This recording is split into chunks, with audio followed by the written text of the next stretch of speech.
not looking to go on a disabled holiday. I want to go on a holiday with my friends, my family, that I can trust is accessible. And I mean, it's such a big topic, isn't it? As we know, if you look at the pure accessibility conversation, there's, we know the numbers are like 15, 16 million disabled people in the UK, 1.3 billion people globally. So the community size is vast. The multiple, aspects of disability and the different type of need is just, is too vast to try and put a logo, that defines accessibility is stamped. So we've taken the approach at TUI that we give you as much information as possible and then you make a decision on that. We're removing this idea that accessible holidays is a closed product and this is what it is. Like, this is the box. These are the holidays you can go on as a disabled person, and more making it part of the mainstream offering. So it's embedded in what you do as a non-specialist travel provider, which is what we are at TUI. Hello everyone, and welcome to the latest episode of the Purple Goat podcast, one that I very readily signed up to present and be involved in because it's on my big passion topic of travel. And today I'm being joined by Marina from TUI, who is a brand, a client we've been working with at Purple Goat, but also someone that we've known each other a long time. Yeah. We were saying for about 7 years now. Really that sort of looking at before bigger brands were as aware of or as sensitive to disability and accessibility. And we've both been on a sort of career journey that brought us back to have this chat today, which is really exciting. So thank you for joining us. Thank you for having me. And would you like to just give a little back story? Yeah, absolutely. So I'm Marina Snellenberg and I am the accessibility manager for TUI UK and I, heading the accessibility strategy and really laser focus on making it easy for everyone really to go on the holiday that's right for them, whatever their needs. And that's what we do. Yeah, it's such a big topic, isn't it? As we know, if you look at the pure accessibility conversation, we know the numbers are like 15 or 16 million disabled people in the UK, 1.3 billion people globally. So the community size is vast, but then there's the sort of communities from the disability perspective, as in, like, I'm in a wheelchair, so I'm part of that community, but then the barriers I face are very different from someone who is deaf or hard of hearing or blind or visually impaired. Totally. So there's those variables, and then there's the general holiday variables. We're talking about holidays and travel. Some people love beach holidays, some people love skiing, all sorts of other things. So how do you, through the work you've done for a long while, and now with TUI as well, kind of how do you get your head around all these variables?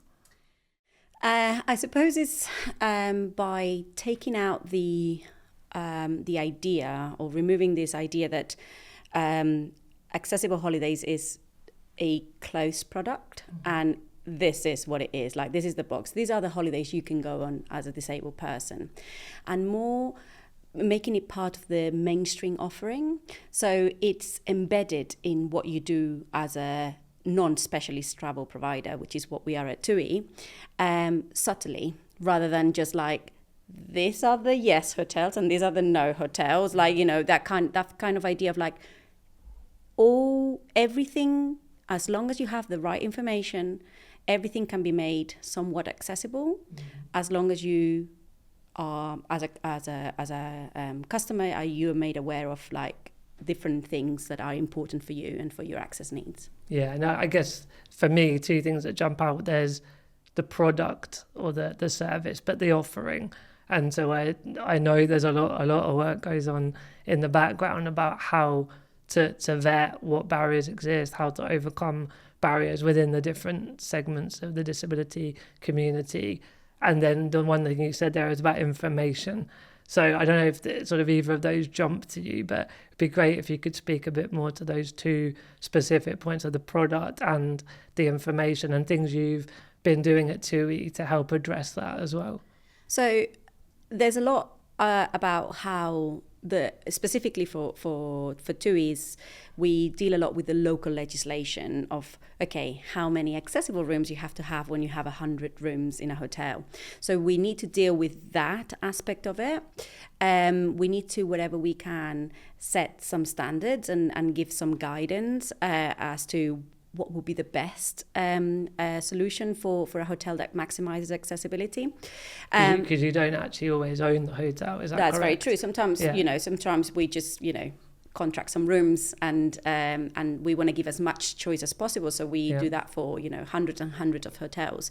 But in some other cases, yes, there is a bit of room to actually look at, okay, how can we make that more accessible? Mm-hmm. And we've started on that journey as well. We make things like sunflower lanyard training available for hoteliers, and and provide some guidance after our work with detailed access guide is published. Then go back to hotels and say, this is what your guide looks like, and this is what you could do to make small improvements. The majority of them don't cost anything or very little investment. But the piece around information is very, very key. And until we realize that we can't do this on our own, that we need specialized knowledge, that we need someone to harness all that information and publish it and make it available to customers and vet the information as well.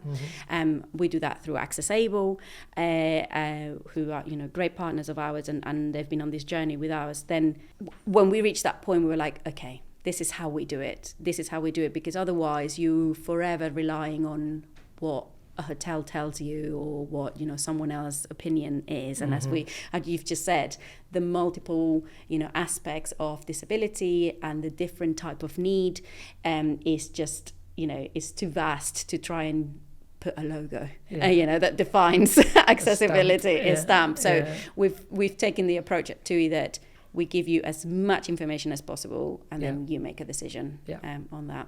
Yeah, that's a great way, isn't it? Because I know for me, as a disabled person, when I used to see kind of marketing of, disabled holidays, accessible holidays, it was a strange feeling, because on the one hand, it's better that they were existing than nothing, and the fact that there's an element of verification, etc. But also, I'm not looking to go on a disabled holiday. I want to go on a holiday with my friends, my family, that I can trust is accessible. And so I think that's been a big shift we've seen in the industry, that it's sort of moving, as you said quite rightly earlier, to sort of, it's holidays that we all love to go on. And then here's the information, and then the individual can make that judgment call. But obviously, we as a customer, I as a disabled person, can't make the judgment call without that amount of information, and that feels like a big improvement that's been provided. Accessible are doing some great work as well, so it's great to give them a shout out as well. Absolutely, we love working with them. We have recently launched the new accessibility filter on our website, so as well as looking for your dates and airports and your board, your number of stars, star rating for your hotel, you now can filter your search for hotels that have that information, that detailed access guide information.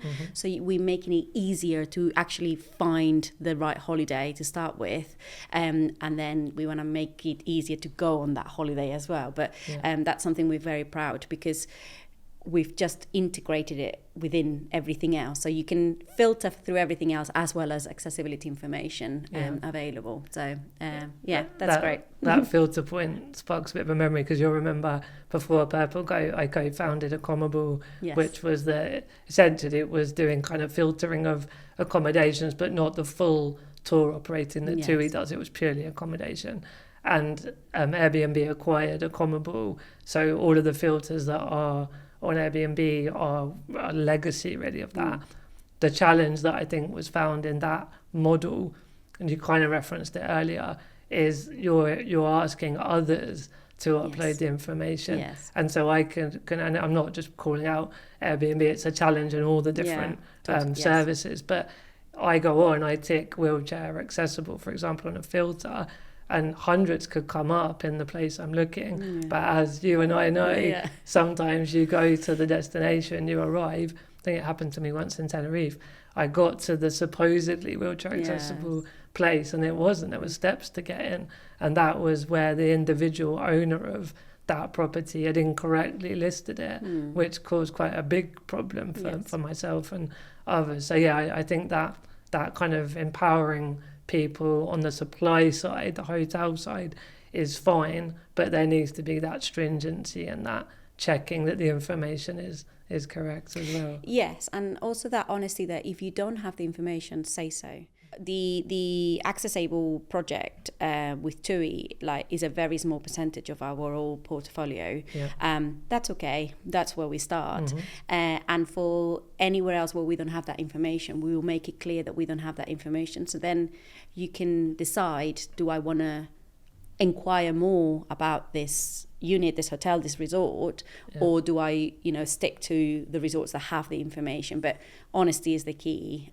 Or you can even say this information has been provided by the supplier directly, or just be honest with how is that information vetted, so then people can make decisions. Yeah, brilliant. Yeah. So I suppose Purple Goat, we're a marketing agency. First of all, I want to say it's just so cool we're working together. It's like a dream come true after all our chats for so long. With Purple Goat, the initial offering and still very core offering is around content, influence, social media. And we were talking earlier today as well how there's absolutely the need when a product or service and the information is ready, then of course brands should be going and singing about it. But I think what we've found in travel and other industries is that bit has to be relative. I mean, perfection is a hard one to go for. So let's not stop making moves either, waiting for perfection. But those things you've just spoke about are fundamentally important before you want to start getting customers to come and book, right? Exactly. So that's obviously where we saw the benefit of the insights side, so the sort of round tables and the surveys. And we talk a lot about bridging, you and I. It's actually whether it's brands and disabled customers, but we'll come onto the supply chain later as well. But in the end, it's just trying to bridge and bring everyone together for the overall purpose, which in this instance is accessible holidays, really. So I think kind of with that insights, that's some of the work we've done together. What did that mean for TUI? What was the benefit of getting to meet and hear unfiltered feedback from the community, and how is that valuable for you? It's incredibly valuable, because we don't want to make the mistake that we are just listening to ourselves inwardly. The world of disability, the world of accessible travel is so fast-pacing. It's, I started in this role 8 years ago and it's already changed dramatically. The language around it as well, what was okay to say before is not so much. The community have spoken and said, no, we're going to use these terms, or we're going to move away from those. So we need to keep up with that. And if we're always looking at our own data and our own research, which is very valid, we should do that always. We should always listen to the feedback. But when you start looking outside, then you see, what else is happening? How are we perceived outside of this little, bubble?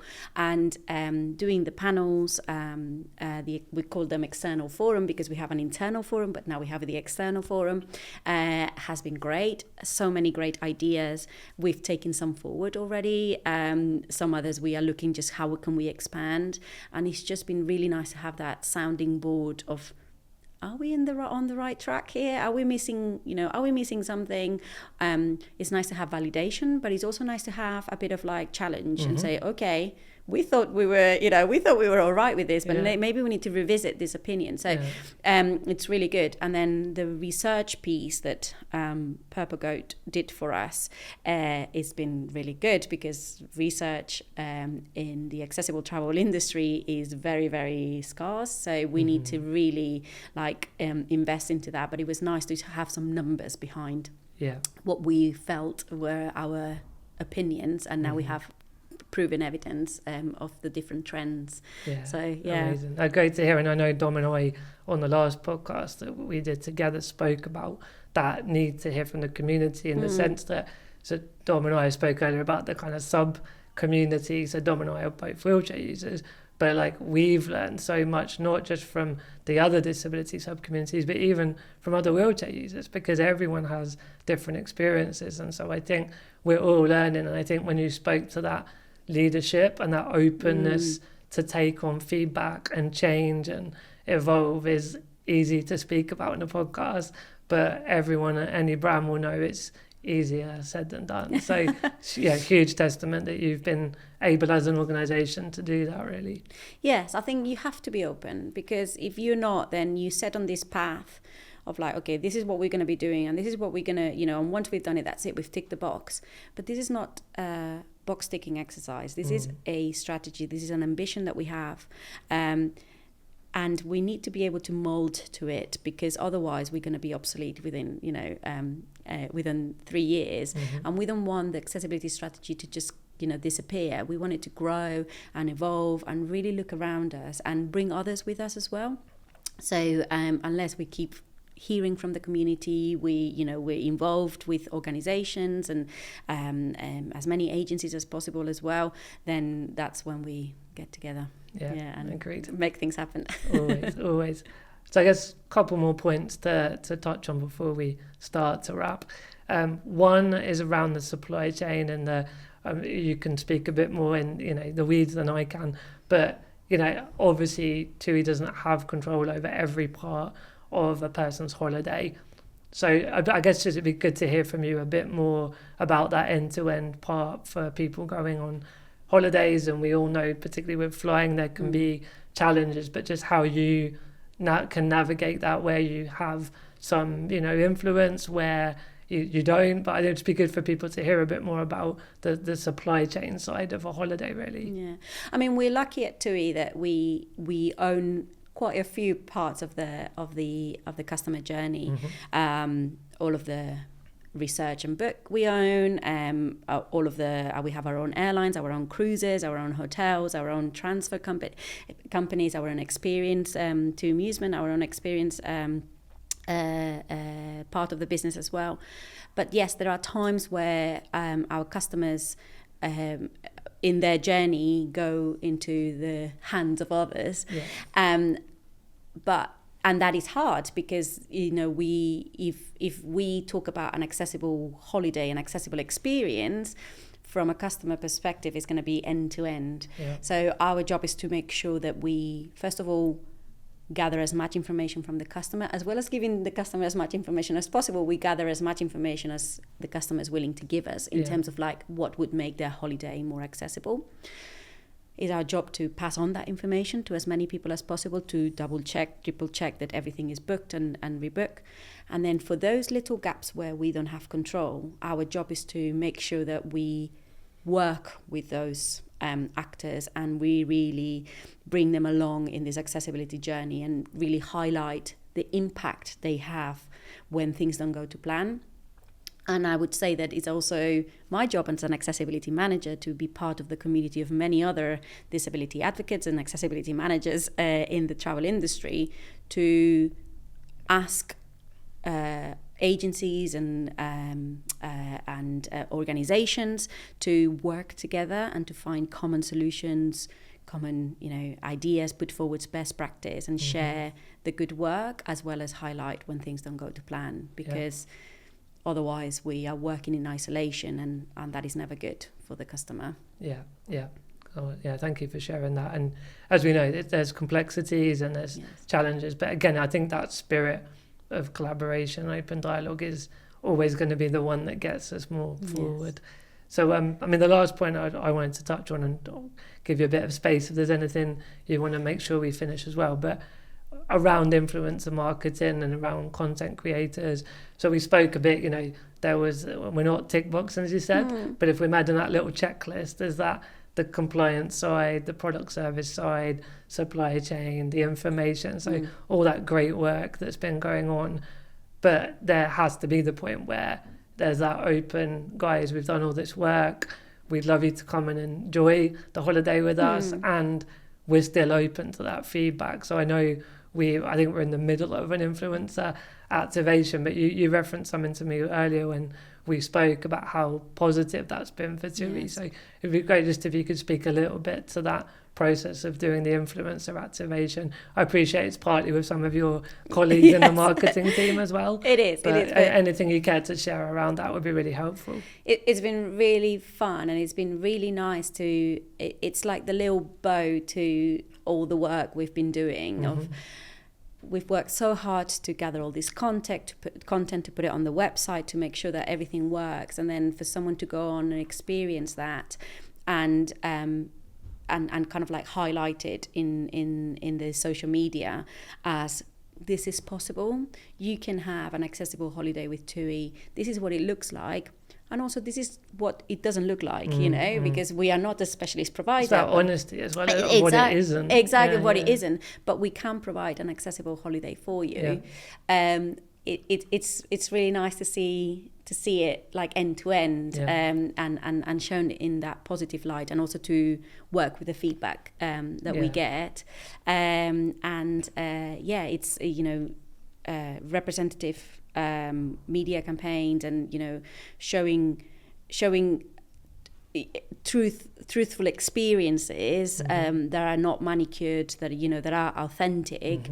It's the way forward. So we wanted to do that because it's a testament of the work done, that we do that in that way. So. And I think we both observed there was quite that good sentiment from the community of acknowledging, and a couple of people saying they're going to start looking into booking the next trip, which it's good. TUI is a business and it wants to be able to grow the business, or have customers basically. But from that mission perspective, it's just great that more disabled people feel confident and empowered in their decisions around travel. I always say the same thing: is no one's going to complain that your business, your organization is too accessible. Like no one's going to say, oh gosh, that was such an accessible holiday, I'm never going to do that again. So if you can make others, you can show it to others that it's possible, even if you're disabled or not, like you're going to connect with that feeling of like, gosh, there's something good in here, and it may not apply to me, but it may apply to someone else in my family, or maybe it apply to me in the future. So it's just that idea that accessibility is good for all. Beautifully put. I was going to ask if there was a kind of final thought you want to leave everyone with on the topic. Does anything come to mind? No, but maybe I would like to ask you about the most accessible holiday experience you've had, if there has been any. Yeah, I mean, I think I've spoke loads over the years, and other people have followed some of my travels, and we spoke a bit about the couple of not positive, particularly around flying. They stand out because they're quite traumatic sometimes. Yes. And I think there's the flip side of that, the acknowledgement that lots of people do go away with a disability on holidays that tend to go well, and that doesn't get the same kind of pick up in the media, or we just don't as humans share the good as much as the bad. So I kind of want to more broadly speak to I've been away lots, I love travels, I'm in a chair, I need care support, hoist, but it's all doable. I think that's a big message for people that are not sure, is it is possible and it can work well. Yes. And I suppose, practically to your question, it's mostly going to places I love, like a sunny beach, for example, and just knowing that all the things I need around access have been thought of, and as you say, been informed transparently to me, so I don't arrive and find that I can't get in the apartment. Yeah, exactly. So we could go off on all sorts of tangents, but I think that's a sort of nice, like you say, a bow around a really good conversation. I think we've covered everything there. But thank you for your time. Very welcome. Good to Pleasure. catch up. Of course. And everyone, thanks for watching and listening. Thanks to everyone at ID Studios for hosting us today, and we'll see you next time. Bye-bye for now. Bye-bye.